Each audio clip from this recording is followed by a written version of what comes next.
वचन दे प्रकाश मार्गावर. ख्रिस्तामधील प्रियांनो, सलाम.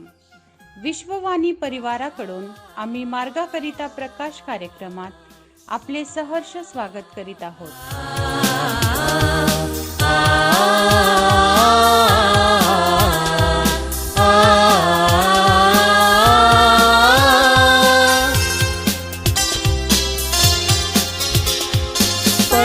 पर्वताकडे जेथून मिळते सहाय्य मला, दृष्टी लावीन मी, दृष्टी लावीन मी, दृष्टी लावीन मी, दृष्टी लावीन मी.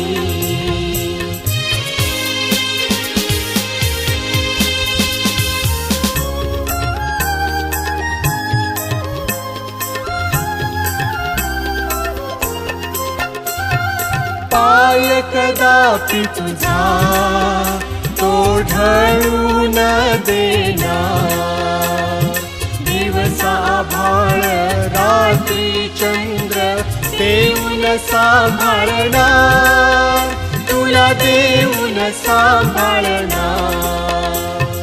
पर्वताकडे जेथून मिळते सहाय्य मला, दृष्टी लावीन मी, दृष्टी लावीन मी.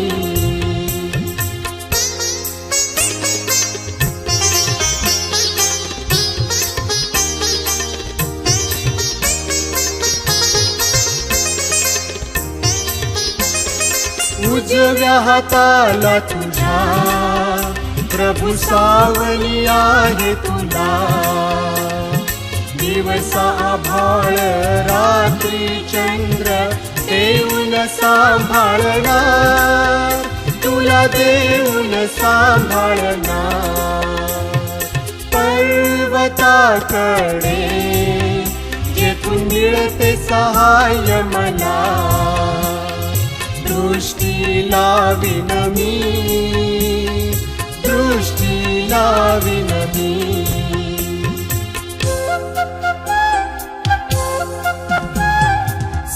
ग सा प ग सा नी, सा रे सा प ध प म नी, नी ग रे.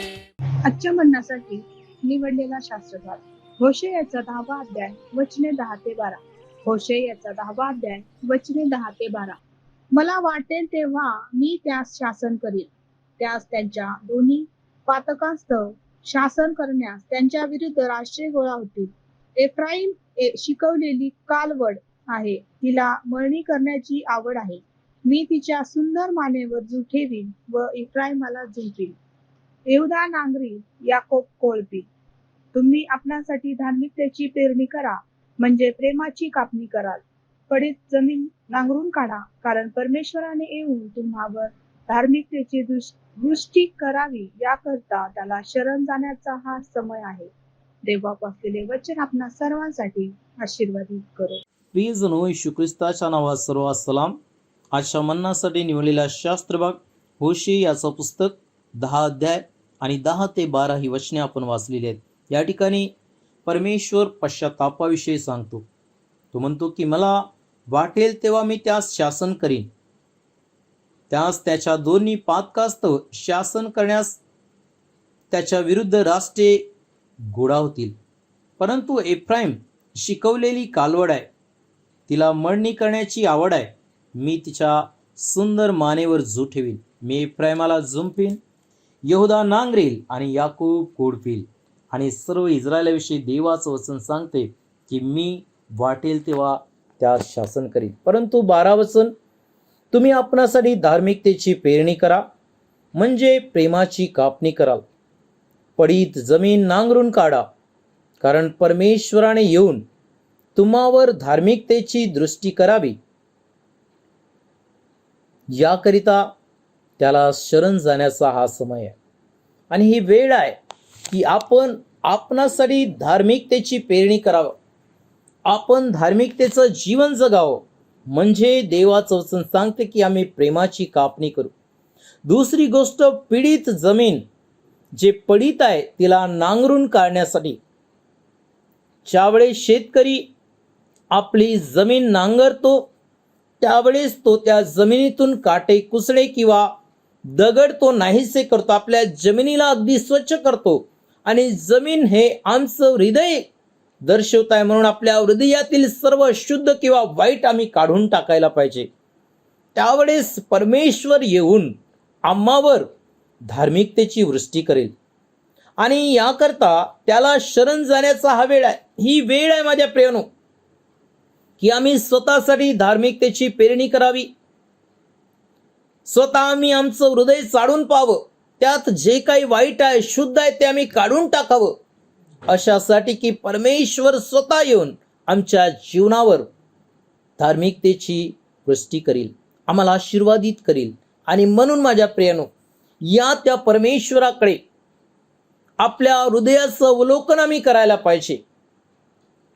ती धार्मिकतेची पेरणी करत असताना जे काही आमच्या हृदयात मनात वाईट आहे ते आपण काढून टाकायला पाहिजे. ज्याप्रमाणे शेतकरी आपली जमीन नांगरताना सगळे काटे कुसळे किंवा वाईट तो काढून टाकतो, अशासाठी की चांगला आणि उत्तम पीक तो घेऊन त्याची अपेक्षा असते. आणि आम्ही देखील आमच्या जीवनात धार्मिकतेची वृष्टी व्हावी म्हणून आमच्या मनातील आमच्या हृदयातील सर्व वाईट काढून टाकू आणि परमेश्वराला शरण जाऊ. देवबाप या वचनाने आम्हाला आशीर्वादित करू. या आपण प्रार्थना करू.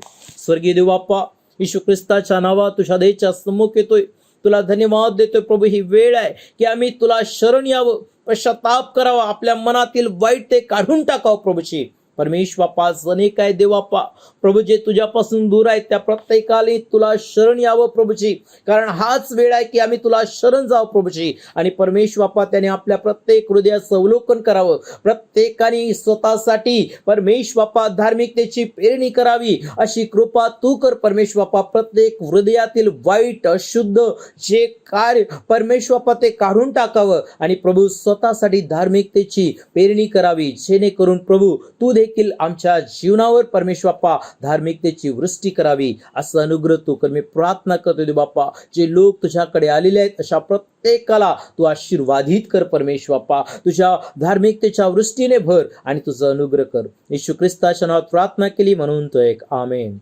भाळ रात्री चंद्र देऊन सांभाळणार, तुला देऊन सांभाळणार. पर्वताकडे जेथून मिळते सहाय्य मला, दृष्टी लावीन मी, दृष्टी लावीन मी.